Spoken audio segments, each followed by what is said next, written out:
everybody. We're getting towards the end. And what we're going to be doing is working on mastery symbols tonight. And I wanted to inform you of such a delightful, wonderful creation. A book titled Energy, Healing, and Empowerment, Assessing the Power of Reiki Symbols by Sue Ann Squire and Kiora Moonwolf. And it has all the symbols that I came up with all throughout the book. And they both, of course, have put various sundry lessons and learnings and interpretations. And they have the symbols that I was teaching. And this is being sold on Amazon.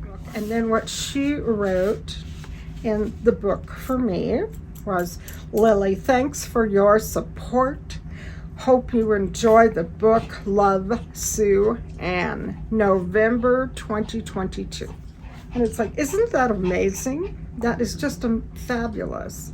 You know, as I've been teaching over 30 years now. And so what am I doing? I'm doing the videos with Stacey and Lisa. Yay team. So thank you for joining once again. I'm giving the viewers a little sneak preview. Yes, Dai Ko Mio. And in this one, what we're doing is we're calling in the powers of the elements and the directions. Okay? And that means all the elements and all the directions, not merely east, south, west, north, or right, left, up, down. It's all the directions and all the elements. Whatever wants to come to work with us on a positive note. Hello everyone. So I wanted to take a moment just before Lilli kicks off with describing this symbol to take just a moment to show you how to draw it out and to give some perspectives about some of the power that can be contained within this symbol. So this symbol is Dai Ko Mio 1. So dye like dyeing wool, Dai Ko Mio 1. And this symbol stands for calling in the power of all of the elements and calling in the power of all of the directions. So I wanted to deconstruct this symbol a little bit and just offer some perspective that I have having worked with the symbol. But as always, you will find your own interpretations, you will have your own wisdom, you will have traditions that you're aware of that will come to you, and as you play with the symbol, you'll discover all sorts of things for yourself. So this is just an offering, just a thing to get the mind going on some of the possibilities contained within this symbol. So this symbol, the first thing that you can probably notice right off the bat is that it contains images that stand for each of the 4 elements. So I want to talk a little bit about some of the properties that are associated with each one of these elements. And again, you'll probably have so many of your own ideas as you start working with it. So number 1, you can probably see we have Earth, and it's just a lovely big circle. Ooh. And as with all the symbols, your own handwriting will start to dictate the way you draw it. You'll start to get a feel for how you like to draw these things. This was just mine. So we do the big first spiral. We're calling in the power of the earth. And earth can be considered a very nurturing energy. There's Earth Mother. If you need to feel grounded, if you need to feel stable, if your mind is racing or your thoughts are flying all over the place, or you're feeling frazzled and you need to find grounding, calling upon this lovely earth energy can be fantastic. This is also a great energy for feeling rooted. So if you want to be rooted in a belief or rooted and convicted, and not easily pushed around. There's the power of the earth. I really liked the cartoon series, The Last Airbender, and they had characters that were masters of each of the different elements. And when you think of earth, you can think of mountains, you can think of rocks, you can think of stability. There's that fabulous image of Mother Earth and nurturing, gravity. The ground is always there to catch you when you fall, quite literally. And if you're into chakras, this one can relate with the lower two chakras, the root chakra and the sacral chakra. So feeling your feet firmly on the ground and being led and part of tribes. There are a lot of animals that live in the ground or are very rooted and sure-footed on the ground. So Earth really captures terrestrial and all of those terrestrial beings. So then the very next element, number 2, is water. And it just goes in a lovely wave that connects with the earth. So water, in many different contexts, has been seen as very cleansing. There are a lot of religious traditions that involve baptism. There are a lot of rituals that involve writing things on a piece of paper and putting them into water to wash things away, to purify and cleanse. Water is also really good for going with the flow, learning how to go with the flow when you need to go with the flow. Water doesn't get bothered if it comes upon an obstacle. It just finds a way around. So if you've ever seen a river and there's a big rock protruding from the middle of it, the water doesn't get stopped. It finds a way to go around and then rejoin itself on the other side. What's really interesting too, though, is water can begin to wear away at issues and rocks, and over time can build these beautiful canyons. So there's incredible power in water.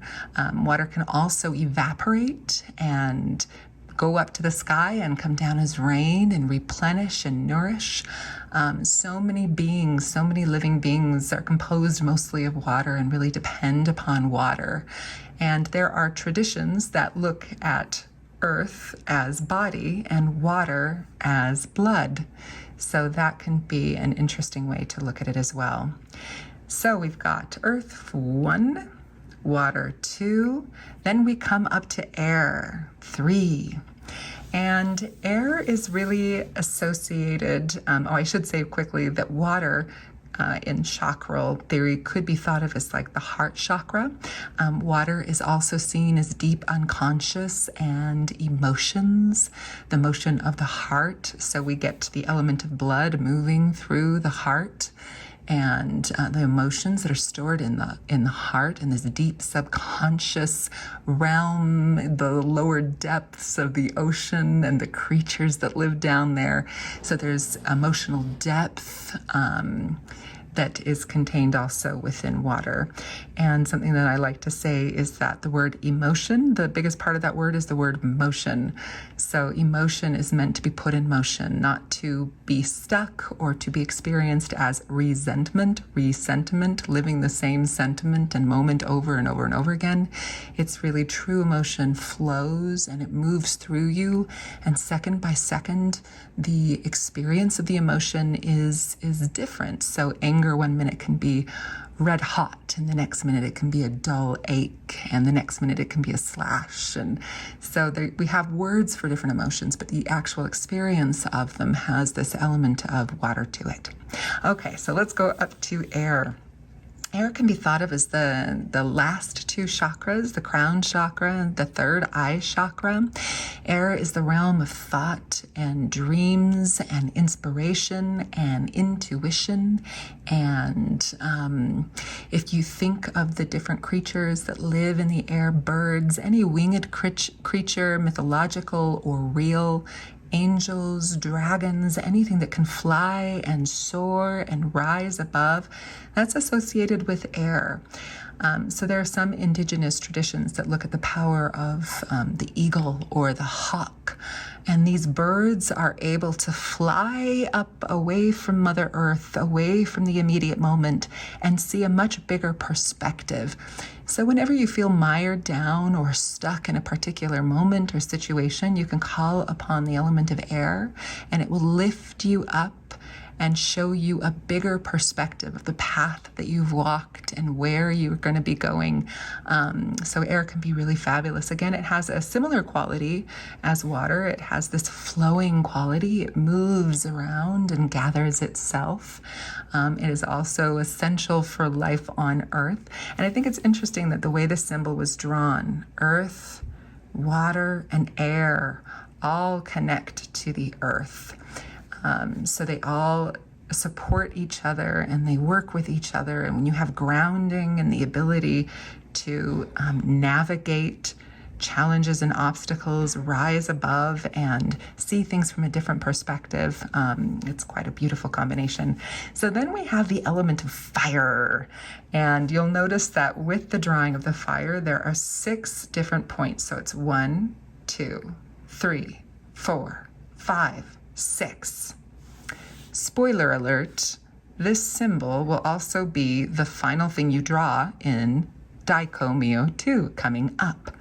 And you might have already noticed that this kind of a symbol, this kind of a lightning symbol, replays itself quite a bit through all of the symbols in Reiki. So this element of fire, boom, boom, boom, boom, boom, boom, this is calling in energy, power, passion, vitality. This can relate to the solar chakra. This is the place of will and taking action. It's the power of fire and electricity. And fire is often used to burn old things away that are no longer of service. So there are old growth forests where the majority of the forest is dried out and dead, and it means that the new saplings can't get light and grow. So we can call upon fire when there are old patterns or old thoughts or behaviors that are no longer serving us. Fire just will just cut all of that away and infuse us with a new vitality, a new sense of possibility, new pathways. So that's our element of fire. So those are our 4 elements, and please do comment on this video if you have additional insights and interpretations, and as you work with the symbol, if there's even more meaning that comes to you. Amazing. So the second aspect of this symbol is calling in all of the directions. So there is east and west and north and south, but this calls in every single variation, within, without, present, past. It's a powerful, powerful mastery symbol. So one thing that Lilli explained to me as we were working on Medicine Wheel Journey together, about each of the different directions, is that the East, and there are different spiritual traditions who might talk about these things a little bit differently. I know that there's Wiccan and all sorts of different communities and practices that have their own interpretation. So I'm just offering one that I thought was really helpful and useful for me. So in the East, the sun rises in the East. So the East can be associated with new beginnings, with morning. This is your opportunity to set your intentions, to call forth things that you would like. In terms of different seasons, I've heard that it's associated with springtime. So planting seeds, all these beautiful new beginnings. If something's just ended in your life, calling upon the power of the East to guide you in what you want to plant, and all of those wonderful things. So that's East. Then we think of South, and we're thinking not as far, we're not going all the way down to the South Pole, but traditionally we think of the South and we think of warmth and sunshine. This is associated with the summertime. So you've planted your seeds in the east, and now it's summertime and it's in the south, and things are growing and things are budding, and you're able to be outside. And this is experiencing these moments in life where you really get to enjoy seeds that you've planted. And then there's the direction of the west, and the sun sets in the west. And so this is associated more with evening. This is associated with letting things go. This is associated with autumn, at least in the Western Hemisphere. So autumn time and fall and harvesting and all of those seeds that you planted in the spring and that you nurtured and watered in the summertime, now you're ready to harvest them. And this is a time of great gratitude and appreciation. And it's also a time for taking the blessing and releasing everything else. So in the medicine wheel, the Lakota medicine wheel that Lilli taught me, she said it was associated with fire. And I know that different traditions will put different elements with different seasons, but she gave me fire just in terms of thinking about you've taken the fruit or you've taken the vegetable, and now it's time to release the vines or burn them away so that they can be nutrients for the soil in the future. So that's a little bit about west. And then we go into north, which tends to be associated with cold or winter time. So that direction is associated with just sitting in hibernation, cocooning, and just waiting, being in a place of stillness and reverence and gratitude for everything that's come, and sitting in anticipation of what's next.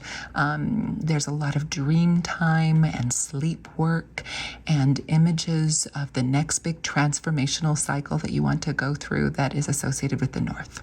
So these are some of the powers that are contained within Dai Ko Mio. 1, earth, water, air. 1, 2, 3, 4, 5, 6, fire.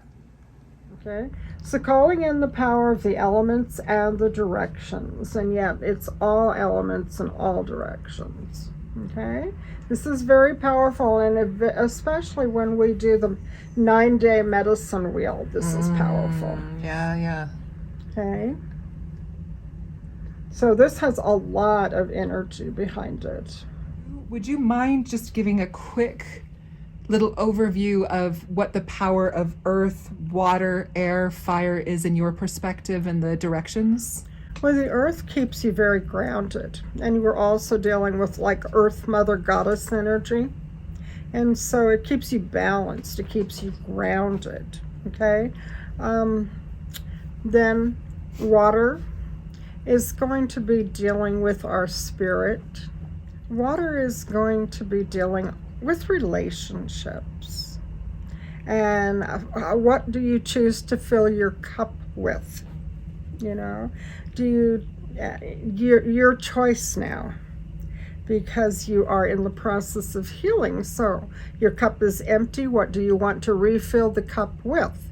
So your cup of life, your energy, whatever you want to think of that as being. Is it your career? Is it your relationships? You know, is it your little puppy? You know, what is it? Yeah. You know, okay, so water. And I also remember something about you told me with water of, it's like the things that you want to let go of in a very sacred way, go find a stream or a river, some running water, and then just find a way to offer something that represents that to water. Well, water is also dealing with, like I said, relationships and the subconscious thought process. Okay, that's water. And there are rituals that people do to release things in water. May what I am about to release not land on anyone or anything, or harm anyone or anything in any way. Okay, you know, and let it go down the stream. Then the air wave. Okay, air is dealing with spirit. Okay, I was going to say like air and arrows and spirit and angels. and, you know, just your spiritual energy. So you've got earth, and that's your grounding and being solid and balanced. Water is your subconscious and relationships. And air is going to be about spirit. Okay? And that can be your prayers, your meditations, you know, this sort of thing. Okay? So when you're wanting to do meditation and quiet time, fire. Oh, thank you. Yes. Okay, so that is coming down from the airwave. 1, 2, 3, 4, 5, 6. Okay, the fire is energy. Okay? This is going to be a lot of energy. Yes, it can be a hot time in the old town tonight, yet it can also just be, you know, the energy of running the engine. You know, getting going, really doing something, powering up. So fire is doing, okay? The air is more quiet, okay? The earth is more balanced, walking in balance, okay? Restoring the balance, the time is now. Martin Silverworth had asked that those folks who are students of mine, if they would consider putting their hands on the Earth Mom on a daily basis and sending her healing energy. That she is like a mother who is giving birth. And so she is going through a lot of labor pains presently. Thank you, everyone, for being with us. I hope that you glean something useful from tonight's lesson plan, and that we see you the next time, because we have 2 more sessions and we will be complete with the basic lesson plan. Okay? Dum la la la.